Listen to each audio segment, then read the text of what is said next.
আলহামদুলিল্লাহ ওয়াসসালাতু ওয়াসসালামু আলা রাসূলিল্লাহ বাবুল মা জাআ আন্নাল আমালা বিন্নিয়া ওয়াল হাসবা ওয়া লিকুল্লি ইমরিইন মা নাওয়া ইলা আখিরে আল বাব। সম্মানিত দর্শক মণ্ডলী, আল্লাহ পাক রব্বুল আলামিনের রহমত কামনা করে শুরু করছি আজকের এই দারসুল হাদিসের মাহফিল। এই বাবের মধ্যে আলোচনা করা হবে এই বিষয়টা যে প্রত্যেকটা আমলের যাজা এবং এর পুরস্কার বাড়বে এবং নির্ধারিত হবে ওই আমলগুলি যারা বাস্তবায়ন করছেন তাদের দিলের মধ্যে কি নিয়ত আছে সেইটার উপরে নির্ভর করে, আমলের পরিমাণের উপরে নির্ভর করে কিন্তু না।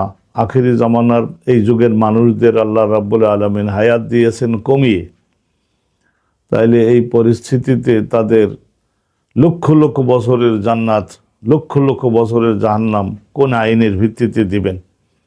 তা সেই জন্য নবী করিম সাল্লাল্লাহু আলাইহি ওয়াসাল্লাম ঘোষণা দিয়েছেন যে জাযাউল আমাল, প্রত্যেকটা কর্মের যাজা নির্ধারিত হবে ওই কর্ম সম্পাদনকারীগণের দিলের মধ্যে কি পরিমাণের নিয়ত ছিল সেইটার উপর ভিত্তি করে।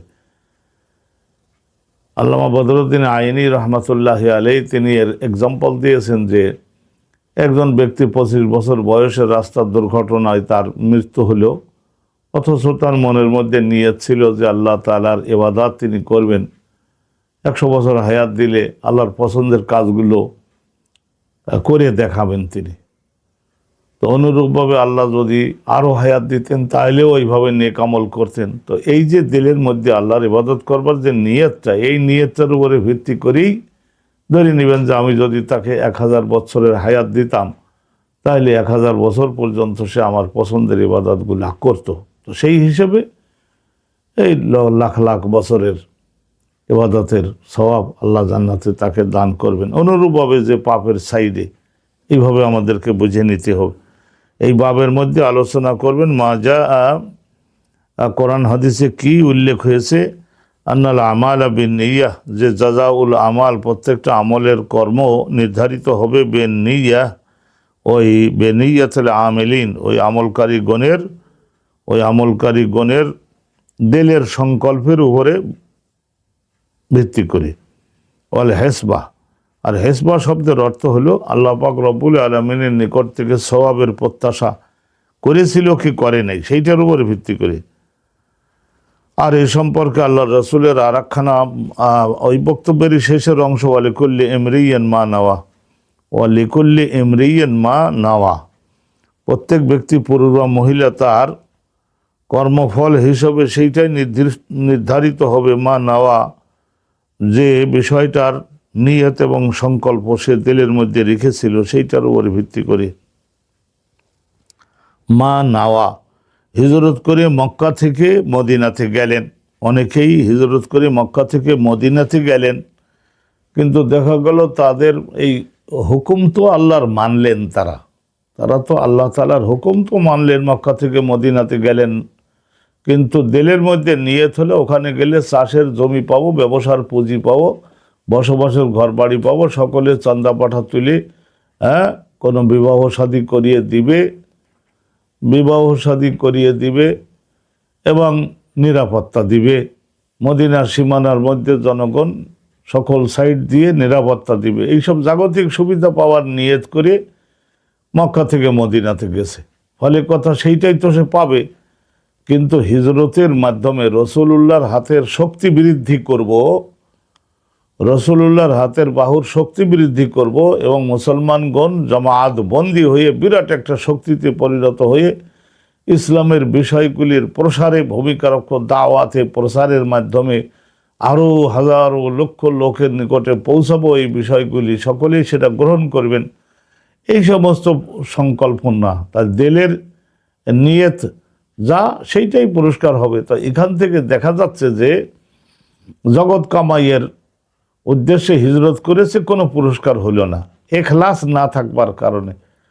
এই হাদিসখানা থেকে দুইটা বাক্য ইমাম বুখারী রহমতুল্লাহ এখানে কোট করেছেন, অসাধারণ বক্তব্য, অসাধারণ ফাউন্ডেশন এটা ইসলামের ওয়ালিকুল্লি ইমরিইন মা নাওয়া, প্রত্যেকটা পুরুষ নারী তাদেরকে ওইটাই দেওয়া হবে যেটার জন্য সে দিলের মধ্যে নিয়ত করেছিল। বোঝা গেল দিলটাই হলো মানব জাতির এই শরীরের মধ্যে প্রধান, তার যে সংকল্পটা সেইটাই গণ্য হবে, সেইটাই গণ্য হবে। ফাদাখালা ফিহে, ইমাম বুখারী রহমাতুল্লাহি আলাইহি বলছেন ফাদাখালা ফিহে, এই বক্তব্যের অধীনে এসে গেল ঈমান কবুল করাটাও এসে গেল, ওযু করাটা এসে গেল, সালাত, নামাজ আদায়, যাকাত, হজ, সওম, অন্যান্য যত আহকাম আছে প্রত্যেকটাই যদি বাস্তবায়নের সময় নিয়ত না করে, আল্লাহ রাব্বুল আলামিনের নিকট থেকে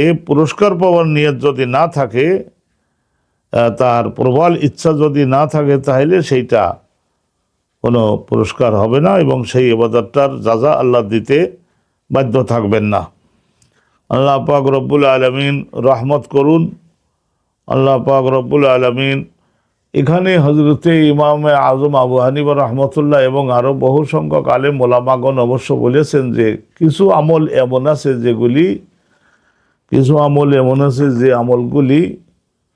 যে আমলগুলি হচ্ছে যেমন ওসিলা, যেমন পবিত্রতা অর্জন করা, সালাত, এটাই হলো মূল ইবাদত। সেই ইবাদতে যোগদান করবার জন্য ওসিলা এইটা হলেও যেমন তহারাত, পবিত্রতা অর্জন করা। তাই তহারাতের বেলায় এখানে আর নিয়ত করা লাগবে না, বিনা নিয়াতেই শুদ্ধ হবে এই ইবাদত এবং পুরস্কারও আল্লাহ পাক রব্বুল আলামিন দিবেন।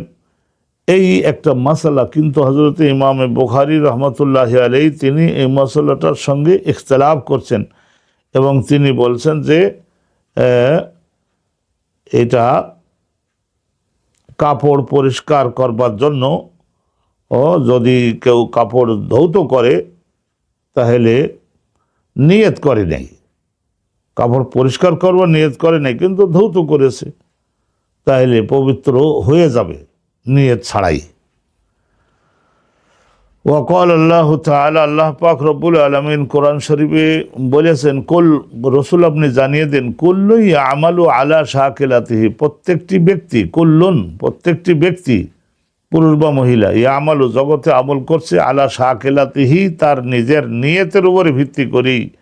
শাকিলা শব্দের অর্থ হলো, ইমাম বুখারী করেছেন এখানে নিয়ত, নিয়তের উপর ভিত্তি করেই কিন্তু প্রত্যেকটা মানুষ তার কর্ম সম্পাদন করছে। অর্থাৎ নিয়ত থাকতেই হবে প্রত্যেকটা কাজে। এটা ইবাদতে ওসিলা জাতীয় ইবাদত হোক আর ইবাদতে আসলিয়া জাতীয় হোক, প্রত্যেকটা ইবাদত করবার সময় নিয়ত করলে পুরস্কার, নিয়ত না করলে পুরস্কার নাই, পরিষ্কার কথাবার্তা। তো রাসূলুল্লাহ সাল্লাল্লাহু আলাইহি ওয়াসাল্লামের আরও হাদিস থেকে উনি উদ্ধৃত করছেন যে নাফাকাতুর রাজুলি আলা আহলিহি, নাফাকাতুর রাজুলি আলা আহলিহি, একজন পুরুষ স্বামী, বাড়ির কর্তা, সে যদি উপার্জন করে এনে খরচা করে, আলা আহলিহি নিজের মা বাপ পুত্র কন্যা স্ত্রী তাদের সকলের কল্যাণে যদি ওই সেই অর্থ ব্যয় করে, রক্তের আত্মীয় স্বজনকে খাওয়ালো, ইয়াহতাসিবুহা, আর তার যদি নিয়ত থাকে এই দান সদকা করার মাধ্যমে, খিদমত করবার মাধ্যমে, ব্যয় করার পশ্চাতে তার যদি নিয়ত থাকে আল্লাহর রহমত পাবো, তাহলে সেটা আল্লাহ রাব্বুল আলামিন ওই নিয়তের কারণে সদকা করবার সওয়াব তাকে প্রদান করবেন। আর অকাল নবী ও রাসূলুল্লাহ সাল্লাল্লাহু আলাইহি ওয়াসাল্লাম একবার বলেছিলেন, ওয়ালাকিন জিহাদুন ওয়া নিয়াতুন, মক্কা জয় হয়ে যাওয়ার পরে এখন আর হিজরতের সুযোগ নাই, কারণ এখানে মক্কার এই সমস্ত এলাকায় খুজাই নামক একজন ব্যক্তিকে গভর্নর রাসূলুল্লাহ বানাই দিয়েছিলেন, গভর্নর। তথা সে গভর্নর মদিনাতেও যে আইন চলবে মক্কার এই এলাকায় তো একই আইন চলবার, এখানে জুলুম করবার মতো মক্কা জয়ের পরে আর কেউ ছিল না। তা সেই জন্যে নবী আলাইহিস সালাম বলেছিলেন, লা হিজরাতা বাদাল ফাতহে, এই মক্কা জয় হয়ে যাওয়ার পরে এখন আর হিজরত করে লাখে লাখে মানুষ মদিনাতে যেয়ে মদিনার শাসনকর্তাগণের উপরে একটা প্রবলেম, একটা সমস্যা, তাদের বসবাস কোথায় করতে দিবে, তারা কোথায় বসবাস করবে, কোথায় থাকবে, কোথায় খাবে, এই সমস্ত একটা সমস্যা চাপিয়ে না দিয়ে এখানেই প্রত্যেককে থাকতে হবে। আর ইসলামের যে কোনো কাজ, আসলে ইসলাম তো বিশ্বব্যাপী তো ইসলাম প্রতিষ্ঠিত হবে বিশ্বব্যাপী।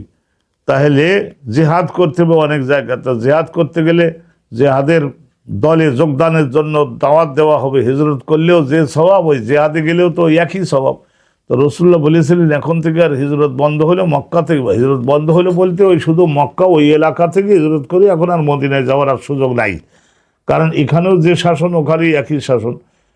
তো অতএব কিন্তু মক্কা জয়ের পরের থেকে প্রত্যেকটা মানুষ আল্লাহর বিশেষ রহমত পাওয়ার যোগ্য হওয়ার জন্য জেহাদ করতে পারেন। জেহাদের ডাক দিলে সেই জেহাদে যোগদান করো। আর কি নিয়ত, নিয়ত যে কোনো নেক আমলের নিয়ত করা যেতে পারে, যেমন হিজরত করবার জন্য নিয়ত করা যেতে পারে। মক্কায় যারা হিজরত করলেন না, কিন্তু হিজরত করবার নিয়ত প্রবলভাবে তাদের আছে যে যদি আল্লাহ রাব্বুল আলামিনের ইসলামের খাতিরে এইভাবে কোনো সময় আবার হিজরতের সুযোগ যদি আসে তাহলে সেই হিজরতও করব, এরম পাকা নিয়ত যদি থাকে তাহলে নিয়তের বাবদে একটা পুরস্কার হবে। কলবের প্রত্যেকটা আমল সেটা গ্রহণযোগ্য। अभी कौल हदसन अब्दुल्लाह इब्न मुस्लिमा कौल अकबरना मालिकुन इमाम याहिया इब्न सईद अल अंसारी, तार शिक्षक मोहम्मद इब्न इब्राहिम, तार शिक्षक अलकमा इब्न वक्कास, तार शिक्षक हजरत उमर बिन अल खत्ताब, तार शिक्षक अल्लाह रसूल नबी करीम सल्लल्लाहु अलैहि वसल्लम अन्ना रसूल अल्लाह कौल, रसूलुल्लाह একবার বলেছিলেন আল আমালু বিন্নিয়াত, প্রত্যেকটা কর্মের পুরস্কার নির্ধারিত হবে। এখানে সব বাক্যটা হচ্ছে ইক্তেজাউন নস, জাতীয় বাক্য। ইক্তেজাউন নস মানে মূল বাক্যটায় এখানে দাবি করছে যে একটা শব্দ গোপনে আছে, ধরে নিতে হবে। তো সেই জন্যই বলা হয়েছে যে হুকমুল আমালে অথবা হুকমুন শব্দটা অথবা জাজাউন শব্দটা। জাজাউল আমালে বিনিয়াত, প্রত্যেকটা কর্মের যাজা ফল নির্ধারিত হবে ওই কর্মের পরিমাণের দিকে তাকিয়ে নয়, বরং ওই কর্ম সম্পাদন করবার সময় একজন ব্যক্তি এর দিলের মধ্যে নিয়তটা কী ছিল। মক্কা থেকে মদিনাতে গেছে, কথা তো ঠিকই, গেছে তো গেছেই, হুকুম তো মেনেছে, কিন্তু মতলব তো দুনিয়া কামাই করা, তাইলে সেইটার পুরস্কার আল্লাহ রাব্বুল আলামিন দিবেন না। দুনিয়াতে সে বসবাসের বাড়ি পাইলো, কৃষির জমি পাইলো, ব্যবসার পুঁজি পাইলো, সকলে চাঁদা তুলে বিবাহ করাই দিলে, এগুলো তো সে পাইলই, কিন্তু হিজরতের যে পুরস্কার আখেরাতে খাঁটি মুহাজিরগণকে দিবেন, একে দিবেন না, কারণ তার দিলের মধ্যে ওই আখেরাতে পাওয়াটা তার দিলের ইচ্ছার মধ্যে, বাসনার মধ্যে, আকাঙ্ক্ষার মধ্যে ছিল না। রসুল্লাহ সাল্লাল্লাহু আলাইহি ওয়াসাল্লাম বলছেন ওয়ালিকুল্লি ইমরিয়ান মা নাওয়া, ওয়ালিকুল্লি ইমরিয়ান মা নাওয়া, প্রত্যেকটা পুরুষ এবং মহিলার জন্য তাই নির্ধারিত হবে মা নাওয়াহু, যেটা অর্জনের জন্য তার দিলের মধ্যে সংকল্প ছিল। তাহলে এই বাক্যের দ্বারা ইখলাস একমাত্র আল্লাহর জন্য করতে হবে, আল্লাহ বাদে অন্য কিছু পাওয়ার জন্য, দখলের জন্য করা যাবে না। এই বাক্যের দ্বারা তা বোঝা যায় ওয়ালিকুল্লি ইমরিইন মিনাল জাযায়ে মা নাওয়াহু, যেটা পাওয়ার জন্য। তা এখানে যদি আল্লাহকে পাওয়ার জন্য নিয়ত করে থাকে তাহলে আল্লাহ রাব্বুল আলামিনকে সে পাবে, আল্লাহর পুরস্কার জগতেও পাবে, পরকালেও পাবে। আল্লাহকে যে অর্জন করে, আল্লাহর কবজায় তো দুনিয়া এবং পরকাল উভয় জগৎ, আরও যদি কোনো জগৎ থাকে তো সব কিছু তো আল্লাহর দখলে, আল্লাহর মালিকানায়। তো এর এক্সাম্পল দিতেছেন নবী পাক, ফমান কানাত হিজরাতহু ইলাল্লাহি ওয়া রাসূলিহি, কোন একজন পুরুষ মহিলার যদি হিজরত হয়ে থাকে আল্লাহর উদ্দেশ্যে বলতে আল্লাহর ইবাদতগুলি নির্বিঘ্নে করব মদিনাতে গিয়ে, আর আল্লাহর রাসূলের হাতের শক্তি বাড়াবো, জোটবদ্ধ হব, বিরাট একটা জোট জমাআত বন্দী হয়ে শক্তি বৃদ্ধি করব। জমাআত বন্দী হলেই তার মধ্যে হাজারো যোগ্যতা সম্পন্ন লোক থাকে, ইঞ্জিনিয়ার থাকে, প্রকৌশলী যাদেরকে বলা হয়, আইনে বিশেষজ্ঞ থাকে, ব্যবসা বাণিজ্য করবার লোক থাকে, কৃষি করবার লোক থাকে, সব ধরনের লোক থাকে, তখন একটা মহাসভ্যতা গড়ে উঠতে পারে। তাহলে জামাত বন্দি মদিনাতে গিয়ে আমরা হব। ফাহিজরাতুহু ইলাল্লাহি ওয়া রাসূলিহি, তাহলে তার হিজরত গণ্য হবে আল্লাহর জন্যই যেহেতু করেছে, তো আল্লাহর জন্যই করেছে মর্মে হিজরতটা গণ্য হবে। আল্লাহর রাসূলের শক্তি বৃদ্ধি করব, ইসলামের প্রসারে ভূমিকা রাখব, দাওয়াত দিব, রসুলুল্লাহ এবং বিশেষ সাহাবাগণের নিরাপত্তা সুরক্ষিত রাখব। এত হাজার হাজার লোক থাকলে সেখানে আক্রমণ করতে মানুষ সুবিধা পায় না। ওমান কানাত হিজরাতুহু লিদুনিয়া, আর কেউ যদি হিজরত এই উদ্দেশ্যে করে থাকে দুনিয়া কামাই, ব্যবসার পুঁজি, চাষের জমি, বসবাসের বাড়ি আর ফ্রিতে বিবাহ শাদী, এই সমস্ত নিয়তে ইউসিবুহা মানে ইয়াহাসেলুহা অর্জন করবে এই দুনিয়া, তাহলে সে দুনিয়ায় পাইল, কিন্তু এই হিজরতের পুরস্কার স্বরূপ আখেরাতে আল্লাহ তাকে কোনো কিছু দিবেন না, কারণ আল্লাহ যা দিবেন সেইটা হলো ওই দিলের মধ্যে দৃঢ় সংকল্প কী ছিল সেইটার উপরে ভিত্তি করে। আও ইলা ইমরাতিন, অথবা একজন মহিলা, ওই যে বিখ্যাত একজন মহিলার কথা রসুলুল্লাহ এক্সাম্পল এমনভাবে দিতেন যাতে করে কিয়ামত পর্যন্ত মানুষেরা মনে রাখতে পারে। তো একজন মহিলা বলেছিল না যে তুমি যদি আমাকে চাও তাহলে হিজরত করো, হিজরত করে মদিনাতে আসো, দেখা যাক আসমানে ফয়সালা থাকলে আত্মীয়তা হবে। তো তখন এই আরবের লোকেরা তারা কথা একটা যখন বলে সেইটার বাস্তবায়ন করে থাকে। তো অতএব ওই কথার উপরে ভরসা করে মক্কা থেকে মদিনাতে পর্যন্ত গেছে, 500 মাইল দূরে গেছে ওই শুধু একজন মহিলার কথার উপরে ভিত্তি করে। আসলে পরবর্তীতে বিবাহ শাদী তাদের দুজনের হয়েছিল কিনা কোনো কিতাবে বর্ণনায় পাওয়া যায় না। তবে যদি সে ইসলাম কবুল করে গিয়ে থাকে, ওখানে গিয়েও যদি সে দিলটা ঠিক করে নেয় রসুলুল্লাহর কথা অনুপাতে, তাহলে বিবাহ শাদী তো হয়েই যাবে। কথা তো আর এই ধরনের ফ্রড করে নাই। নিশ্চয় সে যে মহিলা মোমেনা মহিলা, তার কথা যেটা বলেছে সেই হিসেবে যদি করে থাকে আত্মীয়তাও হয়ে গেল, তো সে জগৎ তো পাইলই। আবার হিজরতের আল্লাহর ইবাদতের জন্য যদি নিয়তটা শুদ্ধ করে নিতে পারে তাইলে আখেরাতে হিজরতের পুরস্কারও পাইল, জগতের সবাই যেটা পায় সেটা তো সেও পাইল। ইমরাতিন ইয়াতাজাওয়াজুহা, বিবাহ করবে এই মহিলাকে, ফাহিজরাতুহু ইলা মা হাজারা ইলাইহি, তাইলে তার হিজরতটা অবশ্যই গণ্য হবে ওই জন্য যে নিয়তটাকে দিলের মধ্যে রেখে সে কি করেছিল, হিজরতটা করেছিল। এত সময় পর্যন্ত যেটা আমরা পড়লাম, এখানে বিখ্যাত একখানে হাদিস, এই হাদিসটা সহিহ বুখারীর কমপক্ষে 5-7 জায়গায় ইমাম বুখারী উল্লেখ করেছেন বিভিন্ন উদ্দেশ্য সাধনের জন্য। তো আলহামদুলিল্লাহ এই হাদিসটাকে বলা হচ্ছে যে ইসলামের 6টা হাদিসের অর্থ ও মর্ম এটা গোটা ইসলামকে ধারণ করেছে, তার মধ্যে একখানা হাদিস হলো এইটা। তো আলহামদুলিল্লাহ রাব্বিল আলামিন, এখানে 2টা জিনিস, এক তো হলো যে ওই কলবের সংকল্পটার উপরে ভিত্তি করেই আখেরাতে এবং জগতে আল্লাহ রাব্বুল আলামিন সিদ্ধান্ত গ্রহণ করে থাকেন মানুষের কলবের মধ্যের দৃঢ় সংকল্পটা কি সেইটার উপরে ভিত্তি করে। আল্লাহ রাব্বুল আলামিন ওয়ালাকিন ইয়ানজুরু ইলা মা ফি কুলুবিকুম, তোমাদের কলবের মধ্যে কি আছে সেইটাই আল্লাহ পাক রব্বুল আলামিন দেখেন। এই যে মিনান নিয়াহ, এই একটা জিনিস। আর দ্বিতীয় হলো ওই জিনিসটা লিকুল্লি ইমরিইন মা নাওয়া, ইখলাস। একমাত্র আল্লাহ রাব্বুল আলামিন, তাওহীদ যদি না থাকে, ইখলাস যদি না থাকে, তাহলে কোনো ইবাদত আল্লাহর কাছে গ্রহণযোগ্য হবে না এই জিনিসটা। তো এখানে দেখা যাচ্ছে যে ইমাম বুখারী বোঝাতে চাচ্ছেন যে অনেকেই যে বলেন যে উজু করবার সময় নিয়ত লাগবে না, কাপড় পরিষ্কার করতেছি এই নিয়ত করা লাগবে না, ধুয়ে দিলেই হয়ে গেল, পবিত্র হয়ে যাবে। তো এইটা উনি বলছেন যে সেটা যাই হোক, কিন্তু এই কাপড় হয়তো পরিষ্কার হবে, কিন্তু কাপড় পরিষ্কার করার যে একটা পুরস্কার পাওয়ার কথা ছিল সেইটা পেতে গেলে কাপড় পরিষ্কার করব, ওই পরিষ্কার এবং পবিত্র কাপড় পরে আল্লাহর ইবাদত করব, এরকম একটা নিয়ত করতে হবে। প্রত্যেকটা কর্মের পুরস্কার পাওয়ার জন্য নেক আমল প্রত্যেকটা করবার সময়ে সেইটা মাকসুদা হোক গায়রে মাকসুদা হোক, হার আমলের বাস্তবায়নের সময় নিয়ত করতে হবে। এই দলের মধ্যে পড়ে গেলেন হযরত ইমাম বুখারী রহমতুল্লাহি আলাইহি। অতএব উজু করবার সময়েও নিয়ত যদি করে তাইলে ওযুর যে একটা পুরস্কার আছে সেই পুরস্কারটা পাবে। আর যদি নামাজ পড়বো এর আগে পবিত্রতা অর্জন করতে হয়, তাই করতেছি, তাইলে পুরস্কার থেকে মাহরুম থাকবে।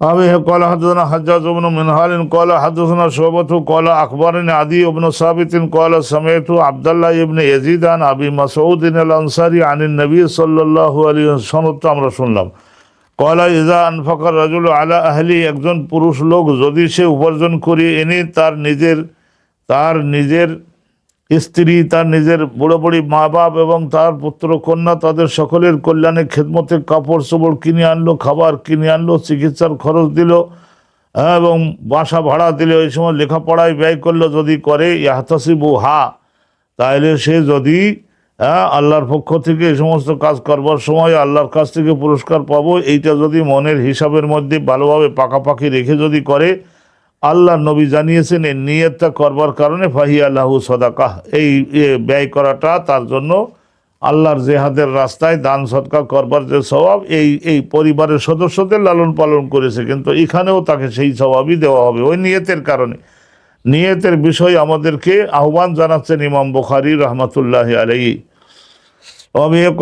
হাদাসানা আল হাকাম ইবনে নাফি, ইমাম বুখারীর শিক্ষক হাকাম ইবনে নাফি কল আকবরনা শুআইবুন আনি যুহরি কল হাদাসানি, ইমাম যুহরি বলছেন হাদিস কেন আমার কাছে শুধু বর্ণনা করেছেন আমের ইবনে সাদ।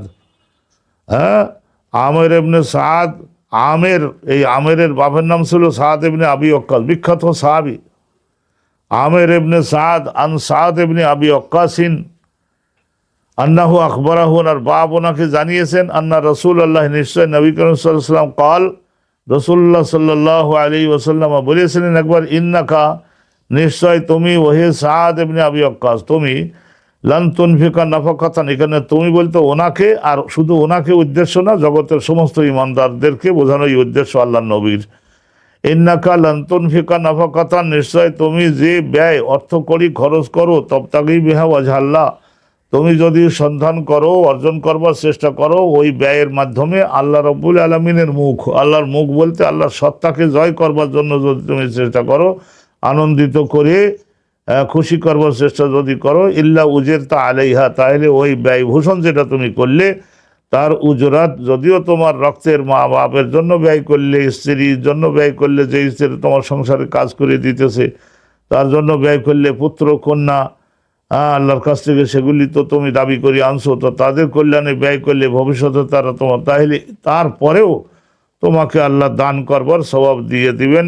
একজন অন্য গ্রামের অভাবগ্রস্ত ক্ষুধার্ত লোকের খাদ্য দিলে, কাপড় দিলে, যে সব এদের খাদ্য দিলে, কাপড় দিলে একই সব। হাত্তা মা তাজা আলুফি ফামে ইমরাতিকা, তুমি তোমার স্ত্রীর মুখে খাদ্যের যে লোকমা তুলে দাও, সেইটাও আল্লাহর রাস্তায় দান করবার স্বভাব আল্লাহ তোমাকে দিবেন, কারণ তুমি ওই খরচাপত্র করবার সময় নিয়ত করেছিলে যে আল্লাহ পাক রব্বুল আলামিনের জন্যই করছি, আমি যদি এদের ফেলে থুয়ে চলে যাই কি পরিমাণে কষ্ট হবে, তো আল্লাহ ফেলে থুয়ে চলে যেতে নিষেধ করেছেন, নবী নিষেধ করেছেন, এবং এদের ভরণ পোষণের দায়িত্ব স্কন্ধে বহন করবার নির্দেশ দিয়েছেন, তাই করছি, আল্লাহ আশা করা যায় পুরস্কার দিবেন। তো এইরকম যদি কেউ করে তাহলে পুরস্কার হবে।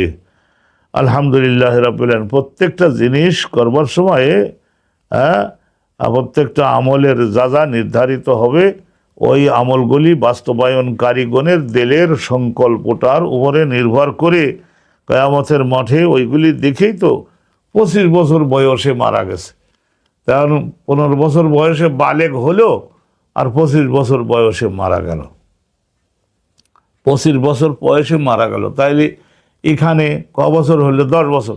তো এই 10 বছরের মধ্যে 5 বছর গেল ঘুমের মধ্যে কেটে, তাইলে এরপরে চিন্তা করে দেখেন, তারপরে পেশাব, মলত্যাগ, খাওয়া দাওয়া অনেক কিছু করেছে না ফাঁকে ফাঁকে, তাইলে কতটুকু টাইম আল্লাহর জন্য দিয়েছে। কিন্তু তাকে আল্লাহ কোটি কোটি বছরের ইবাদতের পুরস্কার বেহেশতের মধ্যে অত বড় জান্নাত যে দিবেন কোন হিসাবে, যেহেতু ওর দিলের মধ্যে নিয়ত ছিল যে আমি যদি কোটি বছরের জীবন পাই, কোটি বছরের জীবনটাকেই আল্লাহর কাজে ব্যয় করব। তো অতএব ওই নিয়তটাকে আল্লাহ রাব্বুল আলামিন গ্রহণ করে নিয়েছেন। এই যুগের মানুষদের আল্লাহর রাসূল বাঁচাবার জন্য যে এমন এমন বাজেট বরাদ্দ আল্লাহ রাব্বুল আলামিনের কাছ থেকে দাবি করিয়ে নিয়েছেন, এমন এমন বাজেট বরাদ্দ, এই একটা বাজেট বরাদ্দ কর্মের পরিমাণের উপরে ফল নির্ধারিত হবে না, বরং ওই আমল বাস্তবায়নকারী ব্যক্তি আমলটা করবার সময় তার দিলের মধ্যে নিয়তটা কী ছিল। নিয়ত তো ছিল যে আল্লাহ যদি মহাকোটিপতি বানাতেন তাহলে দিতাম, 10 লক্ষ টাকা দিয়ে দিতাম আল্লাহর রাহে, কিন্তু নাই হিসেবে দিতে পারলাম না। তা আল্লাহ বলছেন যে ওই 10 লক্ষ টাকা দিতে চাইছিল, তোমার দিলের ওখানে তো আর ধোঁকাবাজি নাই, তোমার দিলের মধ্যে আসলে প্রবল ওই ইচ্ছাই ছিল, সেটা আমি জানি। আল্লাহ আলিমুম বিজাতিস সুদূর, এই সদর মানে বক্ষ, বক্ষ মানে বুকটাও, এইগুলো হাড়ের আবরণ থাকে, সেটা তো আর মূল উদ্দেশ্য না, ওর মধ্যে যেটা হার্ট আছে, হৃৎপিণ্ড যেটা আছে সেইটা। তাইলে নিয়াতুল কুলুব, কলবগুলির মধ্যে নিয়ত যেটা, হ্যাঁ, নিয়াতুল কুলুব কসদুল কলব, এই কলবের মধ্যে যে বাঞ্ছনা যেটা ছিল সেইটার দিকেই আল্লাহ পাক রব্বুল আলামিন তাকাইয়ে, আর ওইটা জগতের কাউকে জানতে দেন নাই, ওটা একমাত্র আল্লাহ নিজের হাতে রেখেছেন। এরপরে এই যে হাদিসখানা আপনাদের সম্মুখে এখন আসতেছে, এই আগের যে ইন্নামাল আমাল ও বিন্নিয়াত, ওই বললাম তো 6খানা হাদিসের উপরে 6খানা রসুল্লাহ 6টা বক্তৃতার মধ্যে গোটা পৃথিবী চালনার আইন রয়েছে, ব্যাখ্যা করে আইনবিদরা ব্যাখ্যা করে সেটা বের করতে পারে। তার মধ্যে একটা গেল ওই, আর একটা গেল এই এখন যেটা আসতেছে এই আর একখানা হাদিস, বাবু কৌলিন নবী, এগুলি শেষে সিরিয়াস জিনিসগুলি আল্লাহর বান্দাগণের জন্য ইমাম বুখারী কেন দিচ্ছেন, যেহেতু তিনি কেন দিচ্ছেন যে কিতাবুল ইমান শেষ হয়ে যাচ্ছে, তো অতএব এই সিরিয়াস জিনিসগুলি উনি এখন ঝেড়ে দিতেছেন। বাবু কৌলিন নবী, এই বাবের মধ্যে রসুল্লাহর একটা বক্তৃতার ব্যাখ্যা দেওয়া হবে। আদ্দিন ওয়ান নাসিহা, রসুল্লাহ সাল্লাল্লাহু সাল্লাম বলেছিলেন যে গোটা ইসলাম, দিন বলতে গোটা ইসলামে কামেল, গোটা ইসলামে কামেল এইটা বলতে গেলে হয়ে যায় আর নাসিহাতু লিল্লাহ, আল্লাহ পাক রব্বুল আলামিনের জন্য মঙ্গল কামনা। তো অতএব মঙ্গল কামনা চিন্তা করে দেখতে পারেন, কালিমাতুন জামিআতুন, এটা এমন একটা শব্দ, নাসিহাত শব্দটা, যার মধ্যে লক্ষ লক্ষ মর্মকে সে ধারণ করে রেখেছে। অর্থাৎ ভালো জিনিসটাকে আমি বাছাই করে নিব, দিব, মানসুহ মানে আমি যার অনুকূলে নসিহাতটা করব তাকে আমি ভালো জিনিসটা দিব। তাহলে ভালো জিনিসটা দিব, এর মধ্যে সব কিছু এসে গেল না? ইমান এসে গেল, বিশ্বাস করে নেওয়া, আল্লাহর শরিক নাই সেটাও অন্তর্ভুক্ত হয়। অনুরূপভাবে আল্লাহ পাক রব্বুল আলামিনের গুণসমূহের মধ্যে কোনো প্রকারের ঘাটতি ত্রুটি বাহির না করা, অনুরূপভাবে আল্লাহ রব্বুল আলামিনের সিফাতে জালাল, সিফাতে কামাল কোনোটার মধ্যে এলহাদ, এলহাদ বলতে এই যে ক্ষত তৈরি করা, ক্ষত এবং গর্ত সৃষ্টি করবার চেষ্টা করা, আল্লাহর হুকুমগুলি আনন্দের সঙ্গে বাস্তবায়ন করব, নিষেধগুলি বর্জন করব। অনুরূপভাবে সুবহানাল্লাহি ওয়া বিহামদিহি, সুবহানাল্লাহি ওয়া বিহামদিহি, সুবহানাল্লাহিল আযীম। তাইলে কি হলো? আদ্দিন ওয়ান নাসিহাতু লিল্লাহি, আল্লাহর জন্য, ওয়ালি রাসূলি, আর নবী করিম সাল্লাল্লাহু আলাইহি ওয়াসাল্লামের জন্য।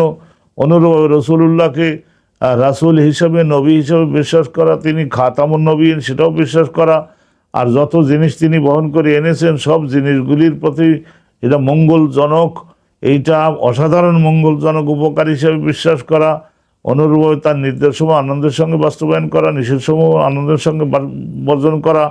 অনুরূপভাবে রসুলের জীবদ্দশায় তার সাহায্য সাহাবাগণ করছিলেন না, তাইলে সাহায্য করতে হবে, ওফাতের পরেও সাহায্য করতে হবে। অনুরূপ আল্লাহ নবীর বেলায় যে সমস্ত আদব অবলম্বনের কথা বলা হয়েছে সেই আদবসমূহ অবলম্বন করতে হবে। রসুল্লাহ সাল্লাল্লাহু আলাইহি সাল্লামের রক্তের যারা ইমানদার ছিলেন তাদের ভালোবাসতে হবে, সাহাবাগণকে ভালোবাসতে হবে, চার খলিফাকে মহাব্বত করতে হবে শুধু নবীর খাতিরে। তাইলে কি হলো? আর নাসিহাতু লিল্লাহি ওয়া লিরাসূলিহি ওয়া লিআইম্মাতিল মুসলিমিন, মুসলমানদের মধ্যে যারা শাসক নির্বাচিত হবেন সেই সমস্ত শাসকগণের বিরুদ্ধে যদি বিদ্রোহ করে তাহলে রাষ্ট্র চালাবে কী করে? সবাই যদি এই ধরনের বিশৃঙ্খলা করে, তো অতএব দাঁতে কামড়িয়ে তাদের সাহায্য সহায়তা করতে হবে। যে সমস্ত ন্যায্য সিদ্ধান্ত দিয়েছেন, বিদ্যুৎ সরবরাহ করছেন, তাইলে বিদ্যুতের যখন খাইছে তাইলে নির্ধারিত বিল যদি জুলুম ভিত্তিক না হয় তাইলে সেটা পরিশোধ করতে হবে যাতে করে এই সরকার টিকে থাকতে পারে। তা অনুরূপভাবে তাদের বিরুদ্ধে অস্ত্রসহ বিদ্রোহ করা চলবে না। এই গেল আলে আইম্মাতুল মুসলিমিন। অনুরূপ আম্মাতিহিম, আর মুসলমানদের মধ্যে সাধারণ মুসলমান যারা, তাদের ব্যাপারেও মঙ্গল কামনা করা, কারোর বিরুদ্ধে জুলুম করতে পারবো না, সকলের স্বার্থ সুরক্ষিত যাতে থাকে সেই বিষয়ে আমি মনোযোগী থাকবো। আমার নিজের ভাইয়ের ব্যাপারে যেরকম কল্পনা করি, অনুরূপ সাধারণ মুসলমান হোক বা গায়রে মুসলমান হোক, আমার দেশেরই মানুষ, তাদের কেন ক্ষতি সাধন করবার চিন্তা করো? কোনো ক্ষতি করতে পারবো না, তারা সুখে থাকুক, শান্তিতে থাকুক, সেইটা কামনা করব, বাসনা করব, সেই কৌশল গ্রহণ করব। তাইলে দেখা গেল রসুলুল্লাহর বক্তব্য এগুলি, তিনি যে বিশ্ব নবী, তিনি যে গোটা পৃথিবী গ্রহের সকল মানবের স্বার্থ সুরক্ষিত করবার জন্যই এসেছেন, এই সব কিছু বোঝা যায় এইসব হাদিসগুলা পড়লে। ওয়া কওলুহু তাআলা, কোরআন শরীফে এই বিষয়ে আল্লাহ রাব্বুল আলামিন বলেছেন, ইজা নাসাহু লিল্লাহি ওয়া রাসূলিহি, যখন এই লোকগুলি আল্লাহর রহমতের যোগ্য হবে, জান্নাতে যাওয়ার যোগ্য হবে, যখন তারা নসিহাত করবে। নসিহাত করা বলতে ঈমান বিশ্বাসের মাধ্যমে এবং আনন্দের সঙ্গে নির্দেশ শাসন বাস্তবায়নের মাধ্যমে আল্লাহ রাব্বুল আলামিনের প্রতি অনুগত থাকবে আর আল্লাহ রাসূলের প্রতি অনুরূপ হবে। ঈমান থাকতে হবে রসুলের প্রতি। ঈমান মানে রসুল্লাহর উপরে ওহী নাজিল হয়েছিল বিশ্বাস করতে হবে না, এবং রসুল্লাহ সাল্লাল্লাহু আলাইহি ওয়াসাল্লাম যে বিষয়গুলি দিয়েছেন সেগুলোর আনুগত্য করতে হবে। সুবহানাল্লাহি ওয়া বিহামদিহি। এই সমস্ত এমন কিছু জিনিস আছে কোরআনের মধ্যে আর এই হাদিসের মধ্যে, সেইগুলি গভীর মর্ম অবগত হলে তখন বুঝতে পারা যায় যে ইসলামটা আসলে গোটা মানব জাতির জন্য আল্লাহ পাঠিয়েছেন। এই সমস্ত শিক্ষা এবং আইনগুলির অধীনে আওতায় গোটা পৃথিবীর সব মানুষ আসলে সকলেই মহা ভালো থাকতে পারে। সবাই যদি ওই বিষয়গুলি নীতি এবং কৌশলগুলি গ্রহণ করে, এক্সিকিউশন করে, তাহলে সব মানুষ নির্বিঘ্নে বেড়ে উঠবে। বিশ্ব ধর্ম ইসলাম গোটা সৃষ্টি জগতের সকলের জন্য ইসলামের চাইতে ভালো ব্যবস্থা জগতে দ্বিতীয় আর তো চিন্তাও করলেও তো কাফের হয়ে যেতে হবে যে ইসলামের চাইতে আরও পূর্ণাঙ্গ আরও ভালো ব্যবস্থা আর কেউ দিতে পারবে। প্রমাণিত হয়েছে যে নাই। তো ধরুন এখানে হাদিস শুনুন, তাহলে আগে তো হেডিংটা শুনলেন, এখন এটা হাদিস শুনুন। অভিজ্ঞান ইমাম বুখারী রহমতুল্লাহ ওনার অভ্যাস, উনি যে হেডিংগুলি বানান, শিরোনাম যেগুলি দেন, সেগুলি ওই হাদিস থেকেই গ্রহণ করেন মর্মটা। অবিহি কলা হাদাসনা মুসাদ্দাদুন কলা হাদাসনা ইয়াহিয়া আন ইসমাইল কলা হাদাসনি কায়েস ইবনে আবি হাজিম জারির ইবনে আব্দুল্লাহ আল বাজালি।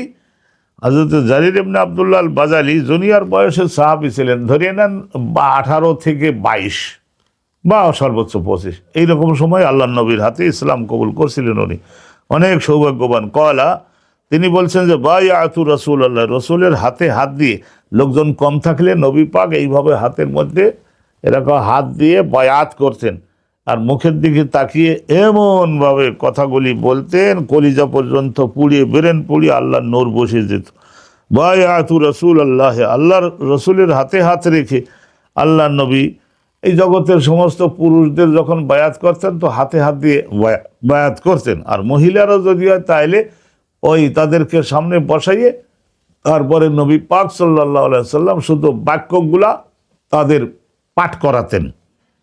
আর অনেক কিতাবে এটাও বর্ণিত আছে রাসূলুল্লাহ সাল্লাল্লাহু আলাইহি ওয়াসাল্লামের কাছে বেশি পীড়াপিড়ি করতো মহিলারা যখন, যে হুজুর আমরা আপনার হাতের স্পর্শ ছুঁতে পারলাম না, আমরা কি দুর্ভাগা হইলাম। তো রাসূলুল্লাহ দুধের মধ্যে বা পানির পাত্রের মধ্যে, ইমাম জামাখশরী এক জায়গায় লিখেছেন, ওর মধ্যে নবী আলাইহিস সালাম হাত চুবাইয়ে দিয়ে দিতেন, তারপরে ওই মহিলাদের ওই জায়গায় গেলে তারাও হয়তো ওই দুধের মধ্যে পানির মধ্যে তেল জাতীয় জিনিসের মধ্যে হাত ডুবাইয়ে দিলেই আলহামদুলিল্লাহ রসুল্লাহর হাত স্পর্শের মাধ্যমে কলবের যে সংশোধন সেটাও তাদের হয়ে যেত। বায়াতু রাসূল আল্লাহ, আমি আল্লাহ রসুলের হাতে হাত দিয়ে বায়াত করছি। রসুল্লাহ বলেছিলেন আগেই ঈমান গ্রহণ করছি তো, তারপরে এখানে একামিস সালাত, আসলে একামুন একওয়ামুন ছিল, ওটা ফেলে দিয়েছেন এটা শব্দটাকে সহজ বানাবার জন্য। একওয়াম, কামা ইয়াকুমু বড় কাম, অ এবং মিম মূলক করছিল। তাহলে একামুস সালাত, সালাত কায়েম 24 ঘন্টায় 5 বার সালাত কায়েম করতে হবে। ইতাও যাকাত, যাকাত পরিশোধ করতে হবে। আর নসেলে করলে মুসলিমের, প্রত্যেক মুসলমানের ব্যাপারে কি করতে হবে, তার স্বার্থকে সুরক্ষিত রেখে তার মঙ্গল কামনা করতে হবে। কোনোভাবে সে ক্ষতিগ্রস্ত হোক সেটা সহ্য করতে পারবে না। আর একজন মুসলমান তার উন্নতি হোক, অগ্রগতি হোক এবং সে বেড়ে উঠুক, শান্তির মধ্যে থাকুক এবং আর্থিকভাবে শক্তিশালী হোক, উচ্চশিক্ষিত হোক, কর্মক্ষেত্র পাক, এই সমস্ত সব কিছু মনের মধ্য থেকে হতে হবে। তাহলে কি খাঁটি মুসলিম হয়েছে এই লোকটা। আর একখানা হাদিস শুনুন, নবী কলা হাদাসানা আবু নুআমান কলা হাদাসানা, এটা কিন্তু ওই কিতাবুল ঈমান কিন্তু শেষ হয়ে যাচ্ছে, অতএব আপনাদের সকলকে মনোযোগ দিচ্ছি, মনোযোগ আকর্ষণ করছি।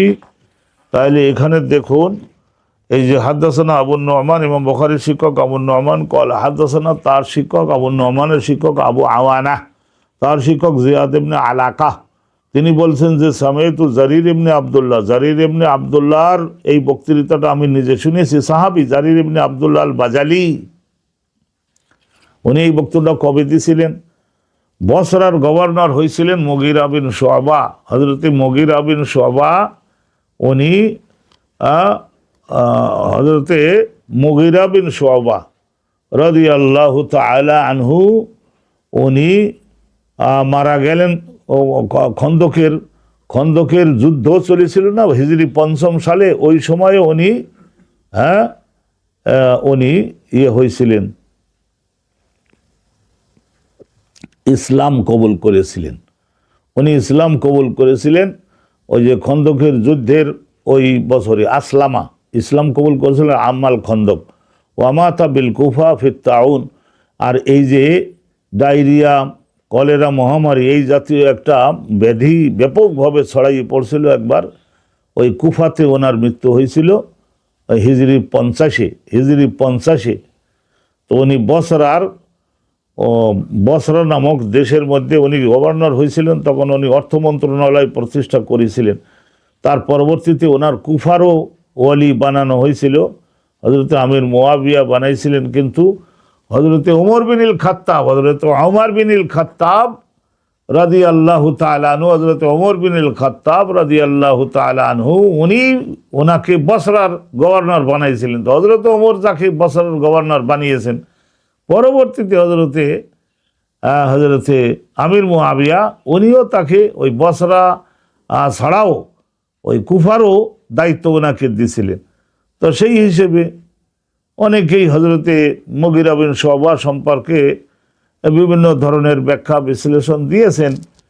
তো যাই হোক, মনে করুন একজন লোক দুই এক পয়েন্টে যদি ইজতিহাদি খাতা করেই ফেলেন, ইজতিহাদি খাতা ভুল হয়ে গেল, এটা করা উচিত ছিল, এটা না করে এটা করে ফেলেছেন, কিন্তু তার সারা জীবনের অন্যান্য সমস্ত আমল দেখতে হবে না, দেখতে হবে যে ৯৫-৯৭% তার সঠিক হয়েছে, আর ওই দুই এক পয়েন্টে হয়তো একটু বুঝতে ভুল হয়ে গেছে, তাহলে তার এখন তো তাকে ক্যান্সেল করবার কোনো সুযোগ নাই, রিকগনাইজ তো তাকে করতেই হবে। হজরতে মুগিরা বিন শুবা এবং হজরতে আমির মুয়াবিয়া তাদের ইজতিহাদি খাতাগুলিকে আল্লাহ পাক রব্বুল আলামিন ক্ষমা মার্জনা করে তো নিশ্চয় দিবেন, দিন জান্নাতুল ফেরদাউসের উচ্চ মাকাম তাদেরকে নসিব করুন। বিশেষ করে যা হওয়ার সেটা তো হয়েই গিয়েছে। বর্তমানে ইসলামের সহি তরিকায় আলহামদুলিল্লাহ খলিফা নির্বাচনের ইসলামী যে তরিকাগুলি রয়েছে, সেই অনুপাতে আলহামদুলিল্লাহ আমার মুসলিম বিশ্ব যদি ব্যাক করতে পারতো তাহলেও হয়তো, তা কোনো জায়গায় তো সেগুলি নাই। সম্মানিত দর্শক, এখানে কিন্তু আপনারা অনুভব করতে পারছেন বিরাট একটা আলোচনা রয়েছে শাসক নির্বাচনের জন্য সুন্নাহ ভিত্তিক যে তরিকা, সেই তরিকায় হলে সো ব্রাইট কোয়ালিটি হোল্ডার যারা, তারাই কিন্তু শাসনকর্তায় এসে যেতে পারে, মানব জাতিকে জাগতিক দিক থেকে আধ্যাত্মিক দিক থেকে আল্লাহর দিকে ধাবমান করতে পারে। কিন্তু এর ব্যতিক্রম যা হয়ে গেছে তাতে মুসলমান জাতি জগতে দুর্বল হয়েছে, ক্ষতিগ্রস্ত হয়েছে। কিন্তু সেই আলোচনাগুলি এখানে করব না হিসাবে আমি কৌশলে এড়িয়ে গেলাম। তো যতটুকু বলেছি এতটুকুই আপনাদের জন্য যথেষ্ট হবে। তাহলে হজরতে জারির ইবনে আবদুল্লাহ আল বাজালি, বুজাইলা গোত্রের মানুষ, উনি হজরতে মুগিরা বিন শুবা যেদিন মারা গেলেন সেই দিনে উনি এই হাদিসখানা বলেছিলেন জনগণের সামনে দাঁড়িয়ে। কারণ কুফা এলাকার লোক, বসরা এলাকার লোক এ চারটিখানি লোক না, তাদের ঠান্ডা করে রাখা, তাদের শান্তি এবং শৃঙ্খলা ধীর স্থিরতার মধ্যে রাখা, এটা পানি পান্তার মতো জিনিস না। অতএব ওই মুগিরা গভর্নর মারা গেছেন, তাহলে এখন আপাতত পদ তো খালি।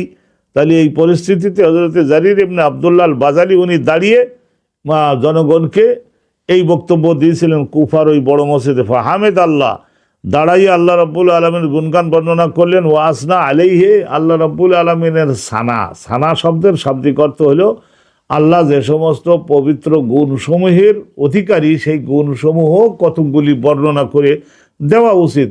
এত লক্ষ কথা আমরা বলতে পারলাম, 2 ঘন্টা 3 ঘন্টা যাবত আমরা বকবক করতে পারি, কিন্তু আলহামদুলিল্লাহ রাব্বিল আলামিন ওয়াসসালাতু ওয়াসসালামু আলা সাইয়্যিদিনা রাসূলিল্লাহ আস-সাদিকিল আমিন, এই যে সামান্য এটা আধা মিনিটও তো গেল না, আল্লাহ ও আল্লাহর রাসূলের এতটুকু প্রশংসা করে না নিয়ে বক্তব্য দিলে তার মধ্যে রহমত হবে কি জন্য হবে বলুন? দুর্গতি এবং এই সমস্ত দুঃখ কষ্ট বৃদ্ধি হবে না তো আমাদের জন্য আর কি হবে বলুন? তা উনি আল্লাহর প্রশংসা করলেন, আল্লাহর সানা গুণগান আরও কিছু বর্ণনা করলেন। ওয়াকালা রাসূলুল্লাহ আয়ানা, হযরতে জারির বিন আবদুল্লাহ আরও বললেন, এই জিয়াদ ইবনে আলাকা শ্রোতা আর ওই জারির ইবনে আব্দুল্লাহ বক্তা। ওয়াকাল, আর উনি বললেন, আলাইকুম, হে কুফাবাসী, বসরাবাসী, এই এলাকার জনগণ, তোমাদের গভর্নর মারা গেছেন মুগিরা বিন শুবা। এই সুযোগে তোমরা নৈরাজ্য তৈরি করলে, নিজেদের পায়ে নিজেরাই কোড়াল মারলা। ওয়াকাল আলাইকুম বিইত্তিকাইল্লাহ, প্রত্যেকটা সিদ্ধান্ত গ্রহণের আগে আল্লাহ পাক রব্বুল আলামিনের তাকওয়া হচ্ছে কিনা, আল্লাহর বিধান মতো এই কাজটা হচ্ছে কিনা সেই দিকে মনোযোগ দেওয়া। ওয়াহদাহু, লাশ আল্লাহ রব্বুল আলামিন একমাত্র আল্লাহ, লা শারীকা লাহু, আল্লাহ রব্বুল আলামিনের নির্দেশ মানবার সময় অন্য কাউকে খুশি করবার সংকল্প দিলে রাখার কোনো সুযোগ নাই। আর উনি এইরকম আল্লাহর ব্যাপারে বললেন, সাবধান করলেন, ওয়াল ওয়াকার ওয়াস সাকিনা, ওয়াকার মানে প্রত্যেকেই ধীর ও স্থিরতা অবলম্বন করুন এবং প্রত্যেকেই নিজের ওজন বজায় রাখুন, বেশি লাফাল দিবেন না। ওয়াস সাকিনা, এবং আপনারা শান্ত থাকুন, আপনারা শান্ত থাকুন।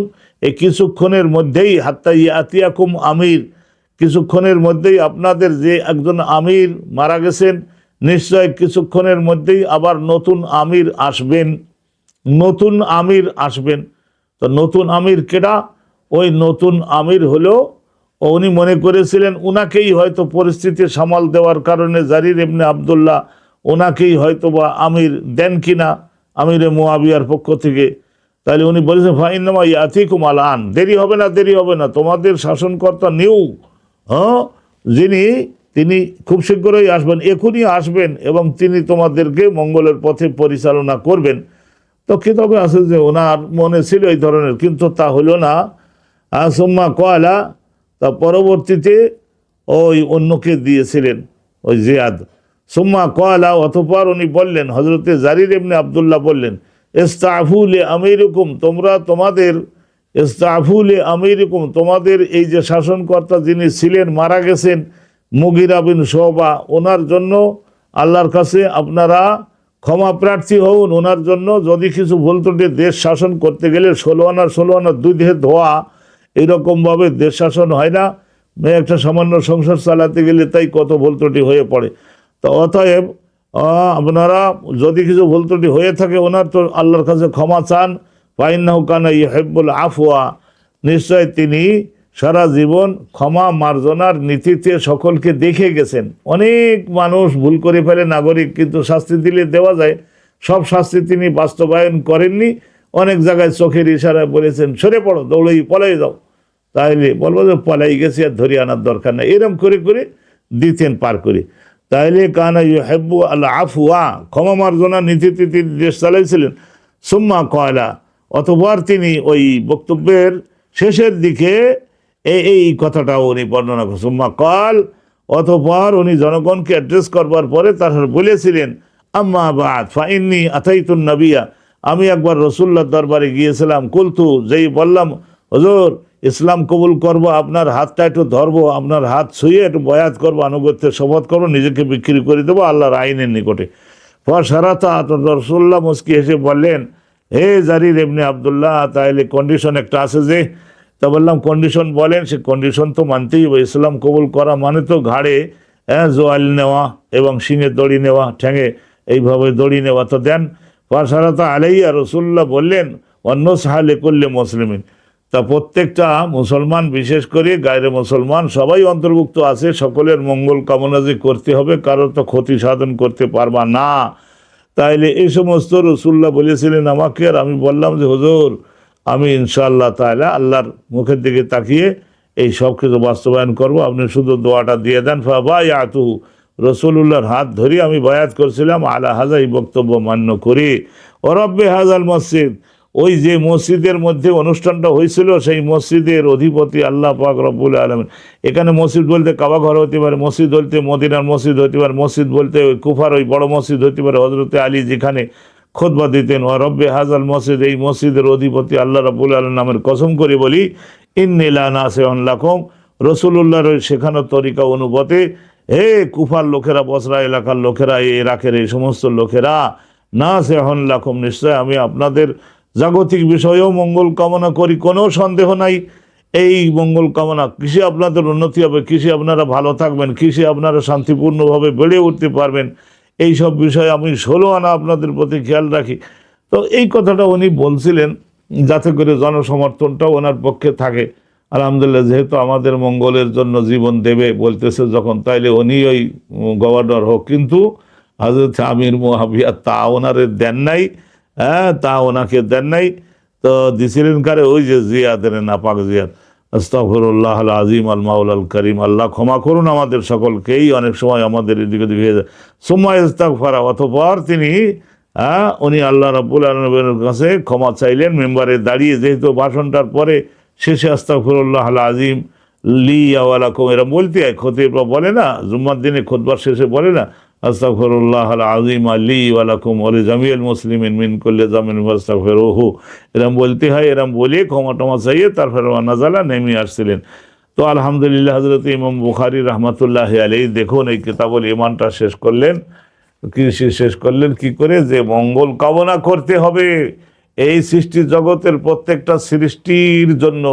একটা ফুল গাছ যেমন সুগন্ধি দেয়, ফল গাছ যেমন ফল দেয়, সূর্য রৌদ্র দিল, চন্দ্র স্নিগ্ধ আলো দিল, পানি আমাদের কলিজা ভিজালো, ফসল উৎপাদনে ব্যাকিং দিল, পাখি তার মিষ্টি সুর দ্বারা কি করলো? আমাদেরকে আনন্দ দিল। তাহলে সবাই তো তার ডিউটি এবং রেসপন্সিবিলিটি করে গেল, আমাদেরকেও তা করতে হবে।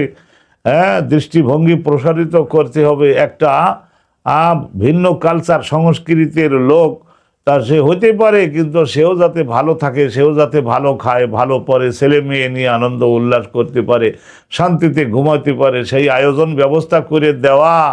এটা মুসলিম যে শাসনকর্তা, এলাকার মেম্বার চেয়ারম্যান থেকে শুরু করে সকলের এটা জিম্মা। আলহামদুলিল্লাহ, কিতাবুল ঈমানটা শেষ হলেও আশা করা যায় আপনারা সকলে ধন্য হবেন। আর ইসলামের বিষয়গুলি এমন একটা বিষয় যে এর কোটি কোটি কোটি কোটি বিষয়ের ব্যাখ্যা থাকে, তাহলে সেগুলি তার আমাদের দ্বারা সম্ভব না। এইটা বলা আছে না কোরআন শরীফে, আল্লাহ বলেছে যে 7 সাগরের পানিসমূহ যদি কালি বানাও, আর আমি যদি কালি বানিয়ে দেই, আর আরও 7 সাগর এনে যদি ওর সঙ্গে জোড়ো, তাই 14 সাগরের পানি হইল। চিন্তা করে দেখছেন? আর এই কালি ব্যবহার করো, আর জগতের সমস্ত গাছ কেটে যদি কলম বানাও, সমস্ত মানব জেন ফেরেশতা সকলে মিলে যদি বয়ান শুরু করো আল্লাহর বিষয়গুলির, তাহলে কালি শেষ হবে, কলম শেষ হবে, মানুষ জেন ফেরেশতা সকলে মরবে, কিয়ামত হয়ে যাবে। কিন্তু মা নাফেদাত কালিমাতুল্লাহ, আল্লাহ রাব্বুল আলামিনের বিষয়সমূহের আলোচনা কিন্তু কোশ্চিন কালেও শেষ হওয়ার নয় নয় নয় নয়। আল্লাহ তাআলা আমাদের কলবের, আমাদের ব্রেনের মধ্যে তার জাতে পাকের নূর নসিব করুন। সম্মানিত দর্শক মণ্ডলী, সম্মানিত শ্রোতা মণ্ডলী, আমরা আজকের এ পর্যন্তই শেষ করলাম। আলহামদুলিল্লাহ, এরপরে তো রয়েছে কিতাবুল ইলম। কিতাবুল ইলমের দীর্ঘ আলোচনা আলহামদুলিল্লাহ শেষ হয়েছে। সেগুলি আপনারা সুন্দরভাবে নিজেদের আয়ত্তে পেয়ে যাবেন। এই বর্তমানের যান্ত্রিক সুযোগ সুবিধা ব্যবহার করে আপনাদের নাগালে আমরা পৌঁছেই দেওয়ার ব্যবস্থা করছি, সেগুলিও রেকর্ড করা হয়েছে ইনশাআল্লাহ তাআলা। এরপরে আপনাদের উদ্দেশ্যে কিতাবুস সালাত শুরু হবে। অনুরূপভাবে তহারাত চলমান আছে, তহারাত আর সালাত। তারপরে আবার জাকাতে যাব, সিয়ামে যাব, হজে যাব, বিবাহ শাদীতে যাব, অনুরূপভাবে তারপরে ব্যবসা বাণিজ্যে যাব সেই অর্থ দ্বারা। তারপরে দেখবেন যে জগৎ পরিচালনার জন্য যে আধুনিক বিষয়গুলো, লোক প্রশাসন থেকে শুরু করে, রাজস্ব থেকে শুরু করে, অর্থ মন্ত্রণালয় পরিচালনা কিভাবে হবে, এই সমস্ত বিষয়গুলির আলোচনা। ইসলাম হচ্ছে কি? Islam is the complete code of life. এই যে আমরা একটা বাক্য শুনি না, আমাদের আধুনিক শিক্ষিত যুবক ভাইরা তারা সবসময় বলেন না, এই যে ইসলাম হচ্ছে complete code of the life, জীবনের জন্য সবচাইতে পূর্ণাঙ্গ জীবন ব্যবস্থা। অর্থাৎ সব কিছু আছে, কিন্তু সময় তো একটু আপনাদের দিতে হবে। আপনাদের সকলকে আল্লাহর হাতে হাওয়ালা করে আজকের এ পর্যন্ত সমাপ্ত করছি। আখিরু দাওয়ানা আনিল হামদুলিল্লাহি রাব্বিল আলামিন। আসসালামু আলাইকুম ওয়া রাহমাতুল্লাহি ওয়া বারাকাতুহু।